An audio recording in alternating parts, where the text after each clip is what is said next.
Okay, let's get into this. You are probably looking for a paint color and super scared you're either going to pick the wrong paint color or it's going to look dated in the next several years. Sherwin-Williams just announced their 2027 color mix forecast called Rewild. This forecast gives not only interior designers and architects, but also homeowners a look at where paint color is headed, which color families are gaining momentum, and which colors may influence interiors for years to come. So in this video, I'm going to explain the 5 biggest color shifts Sherwin-Williams is predicting, what's losing dominance, and how you can use this color forecast without treating it like a paint sample color shopping list. Sherwin-Williams gave me access to these 2027 colors 2 days before they went public. I narrowed down these 48 colors to the most important color shifts. And then also Sherwin-Williams came out with a new concept called Continuity Colors. So these are the colors that they believe will transcend time. They're very historical and will carry us forward into the future. Man, it's been a long day. Hi there, I'm Tracy, also known as Porch Daydreamer. I've spent more than 20 years in the home improvement industry and have been analyzing paint colors since I started my Porch Daydreamer blog in 2017. I want to help you not have any decorating regret and make your home look damn good. And paint is my first tool in my decorating toolkit. All right, so let's break this down a little further. So the 2027 color mix forecast called Rewild does contain 48 total paint colors. I think I'm going to take the Rewild and turn it into wild. This is just a wild color palette, and I think for the average homeowner, it's going to be really hard to understand and see where the direction color is going. So Sherwin-Williams has pushed aside the color palettes that we all love and decided to talk about it as design stories. They broke it down into 3 sections, but not color palettes, which is a little bit odd. They want it to be a flexible collection of colors that all pair seamlessly together. Ha! Some of these colors are unusable as far as I'm concerned, but we'll get into that a little bit later. One is Revive, the other is Reignite, and the third one is Reconnect. Rewild, okay? I can't pick a paint color thinking about it that way, but hey, I'm here to let you know what's going on. They're trying to avoid all of us getting into one prescribed formula. The first thing I'm going to cover, because I think it's the easiest to understand, which are the continuity colors. Sherwin-Williams picked these continuity colors because they believe they can be anchor colors that work across changing trends, different environments, and different applications like cabinets, walls, or furniture. So these 10 continuity colors are really not my top 10 picks. I don't love a lot of them. What I thought I would do is in my next video, so please like and subscribe, I will go through and pick out the best and the worst colors and pick the best paint color for your project. What's really interesting, if you look at this continuity color palette, so much of it is anchored in deep, dark colors, which I think is a little bit surprising. I think most homeowners like a lot of natural light, and these colors are just gonna suck it all out of the room. There's only 2 true neutrals with High Sierra and White Duck, and only 2 kind of blues. So it's a big departure from the 2026 color mix forecast. First up is Celery, which is a nice pale green with some neutral undertones. Icicle, I really love Icicle. I'm a blue girl, but this is a very, very pale blue, or a white with a lot of blue and aqua undertones. A nice neutral. This is called High Sierra, but I'm a little concerned about this neutral because I see some funky undertones in here. Next one is White Duck. So White Duck is really not that white. I have a textile background, and White Duck actually is a fabric before it's ever been bleached. So it's got a nice warm undertone to it and isn't a stark, harsh white. Oh, and one of my favorites, Dutch Tile Blue. This is an historic color. This is one of my favorite colors because it bridges the gap between blue and green, and it's got a nice neutral gray undertone, so it's super easy to use. Red Barn was really interesting as I was mixing it with other colors. Sometimes it looked brown, sometimes it looked red, and sometimes it looked like a deep dark orange. Cordovan, and this reminds me of my 80s childhood where we had the Ralph Lauren and it's now in revival. The Roycroft Bronze Green.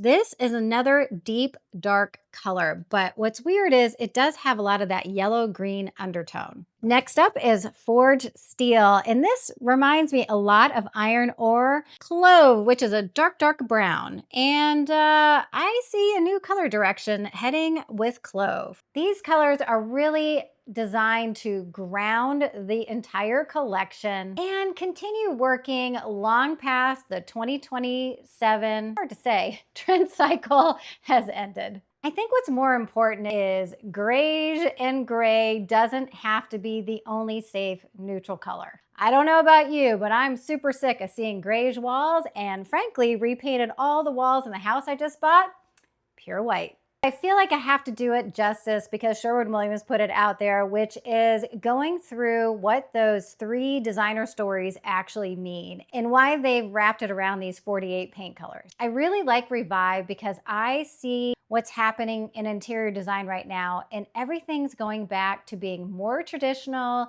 heritage-based, and I really think the younger generation, I'm a Gen Xer, the millennials, are starting to drive that trend. They really appreciate craftsmanship, traditional architecture, antiques, thrifting, and rooms that really feel collected over time, which I love that idea, and I think we need to go away from the basic, sterile, black and white rooms that have been floating around social media for a while now. Reignite is where I get a little lost because Reignite is about editorial paint colors, and editorial paint colors are the ones that you see featured in magazines. They're the fuchsia pinks and the chartreuses and these pops of crazy colors that really only one person in a neighborhood of 2,000 is going to use. They're not the easiest to use colors, but they're fun pops on cabinetry, on furniture, just small little places to give it a little personality. So the final designer story is Reconnect, which is reimagining the future. Even though they're talking future forward, they're not putting us in sterile, white, gray, tech-driven rooms. It's really more about earthy, tactile, mineral-based colors that reconnect us with nature. Now let's get into the part of the forecast that actually matters to you when you're making your paint color decision. I'm going to start with the most popular color family, which is blue. I can't tell you how much traffic I get on my blog where I recommend my most popular blue paint colors. And I'm sorry to report those calming pale blues of the past are shifting into deeper, darker, more saturated blue-green paint colors. So there are only 5 blues in the Rewild Forecast. The blue-green complexity is very useful because it can help bridge cool and warm materials. They can work with natural wood, stone, brass, bronze, and warmer upholstery colors without feeling disconnected. So if you love blue, I would start looking past the classic navy blue and start looking instead into those deep, dark blue-green paint colors. So the next palette I'm going to cover is green, which is second to blue. And again, we love green because it connects us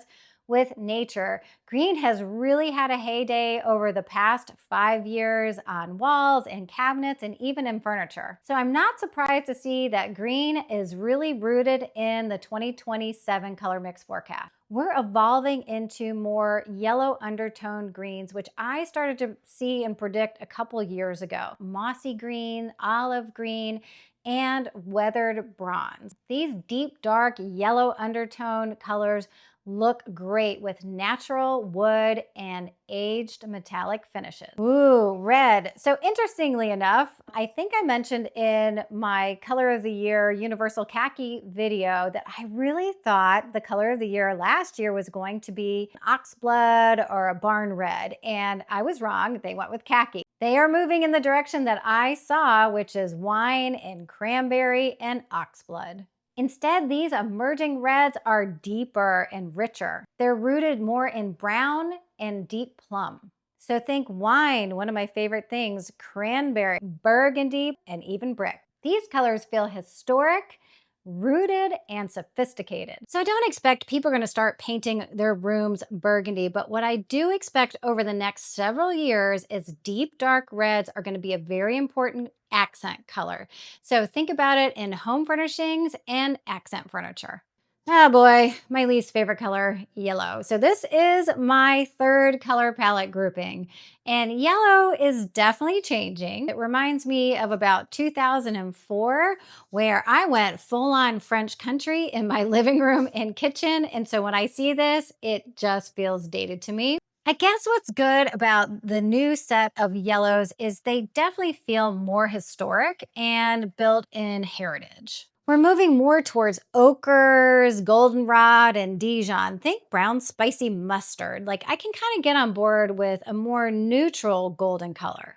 You know, these yellow colors can add some depth and personality and some warmth to a room, but I have to tell you, most of these yellow paint colors, I would say sample at first because they can get really harsh in certain lights and bring out green and feel overly stimulating. And last but not least, neutral colors. I always love to look at the direction neutrals are going in the undertones because they really do shift interiors probably more than any other color category. What I'm seeing in these neutral paint colors, they're definitely getting warmer and they're getting deeper in value, which means they're darker. So colors like Universal Khaki, which was the 2026 color of the year, Perfect Grayish, and Beachcomber are all feeling very beautiful and warm and highly usable in an interior without making it feel cold. What's nice about the depth of these neutral colors is a change from those cool, pale, builder grade grays that we were seeing everywhere from walls to cabinets. Deeper charcoals, warmer grays, and earthy mid-tone neutrals are now replacing that one-size-fits-all gray formula that has dominated a decade. That brings me to what colors are losing dominance in this 2027 Colormix Rewild Forecast. What's definitely gone are the one-dimensional navies, the harsh cold blacks,